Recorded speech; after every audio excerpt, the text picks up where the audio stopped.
Κάτι γίνεται εκεί, κάτι δεν πηγαίνει καλά. Κάτι δεν πηγαίνει καλά. Έχουν επανέλθει κρούσματα επιθέσεων βίας εναντίον των εργαζομένων και φαίνεται ότι κάτι δεν πάει καλά και στα ζητήματα των υποδομών, νομίζω, με τη στασή. Καλό θα ήταν να το συζητήσουμε λίγο αυτό, γιατί τα μέσα μαζικής μεταφοράς σε περιόδους όπως είναι τώρα, που είναι καύσωνας, ή γενικά σε περιόδους που είναι πανάκριβη, πολύ ακριβή η τιμή στα ύψη ενέργεια και οι μεταφορές. Οι μεταφορές έχουν σημασία σε αυτή οι κοινωνικές μεταφορές. Πολύ σωστά το λες. Και γι' αυτόν τον λόγο έχουμε σήμερα καλεσμένο τον κύριο Άκη Πάστρα, ο οποίος είναι Γενικός Γραμματέας του Συνδικάτου Σταθμαρχών της ΤΑΣΥ. Και θα ήθελα να καλησπερίσω τον κύριο Πάστρα και να τον βάλουμε κατευθείαν στο θέμα το οποίο προλόγησε επί της ουσίας ο Κώστας Πουλακίδας. Τι γίνεται αυτή τη στιγμή στις συγκοινωνίες, στις μεταφορές, τις δημόσιες? Καλησπέρα σε όλους σας. Καλησπέρα. Από πού θέλετε να αρχίσουμε βασικά? Από τις υποδομές? Από τα φαινόμενα βίας, γιατί κατάλαβα ότι έχουν υπάρξει ζητήματα τελευταία.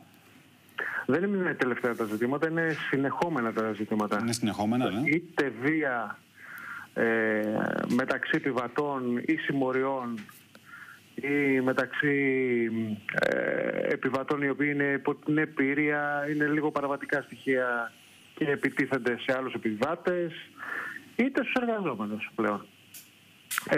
Όπως ξέρετε, πολύ παλιά, βασικά πριν το 2021, αν θυμάμαι σωστά, είχε γίνει ο περιβόητος ξυλοδαρμός του Σταθμάρχη, που πήρε μεγάλη έκταση. Δεν ήταν ο μόνος τότε, απλά τότε υπήρξε ένα βίντεο από επιβάτες, το οποίο το έφερε στην επιφάνεια, τα μέσα μαζικής ενημέρωσης και έγινε αυτός ο χαμός. Αυτά δεν είναι λίγα τα περιστατικά, απλά αυτά υπήρξε βίντεο. Λοιπόν, τώρα πού έγινε το είχαμε κάτι πρόσφατο ακριβώς? Πρόσφατα είχαμε έναν ξυλοδαρμό στο σταθμό της Βικτόριας, σε ένα συνάδελφο σταθμάρχη, από έναν επιβάτη ο οποίος απέτησε να του ανοίξει τις πύλες να περάσει δωρεάν, και επειδή ο σταθμάρχης δεν το έκανε, τον γροθοκόπησε. Μάλιστα. Και με τη συμβολή του security της ιδιωτικής εταιρείας... Αυτό θα ρωτούσα τώρα, δεν υπήρχε security για να παρέμβει? Όπως πολύ καλά γνωρίζετε, ο security δεν είναι αστυνομικός. Δεν μπορεί να παρέμβει, ούτε σύλληψη να κάνει, ούτε αποτροπή. Είναι ένας απλός φύλακας, ένας παρατηρητής.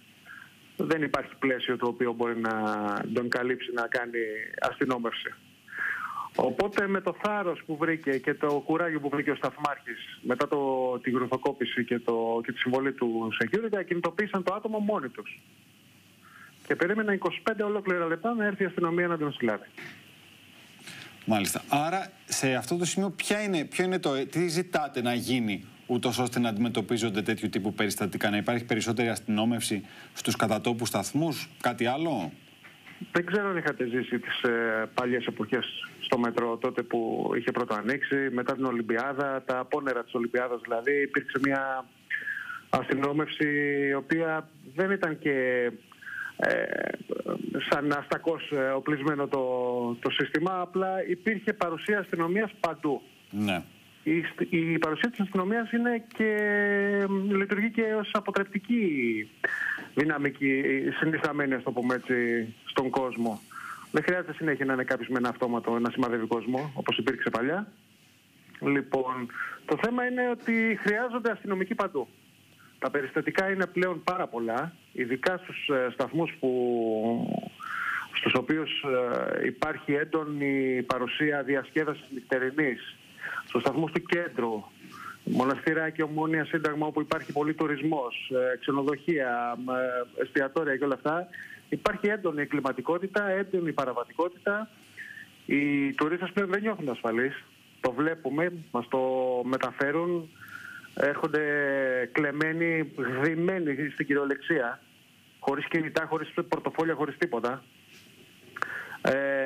Ο κόσμος, ο επιβάτης, ο απλός... Υπάρχει ζήτημα ασφάλειας και στους κεντρικούς σταθμούς, δηλαδή, του μετρό? Τίθεται θέμα ασφάλειας στους κεντρικούς σταθμούς του μετρό, γιατί ένας αστυνομικός και δύο δεν μπορούν να κάνουν τίποτα, όπως καταλαβαίνετε. Όταν υπάρχει μια μαζική συμπλοκή, και αυτοί ζητάνε βοήθεια από περιπολικά. Λοιπόν, η κατάσταση έχει ξεφύγει τελείως. Είχε αγριέψει πάρα πολύ το θέμα. Δεν ξέρω αν κυκλοφορείτε με τα μέσα και αν βλέπετε ειδικά απογεύματα προς βράδυ, Παρασκευή, Σαββάτου, Κυριακής, η οποία εγκληματικότητα και κίνηση είναι πολύ πιο έντονη. Τα πράγματα έχουν αγριέψει πάρα πολύ.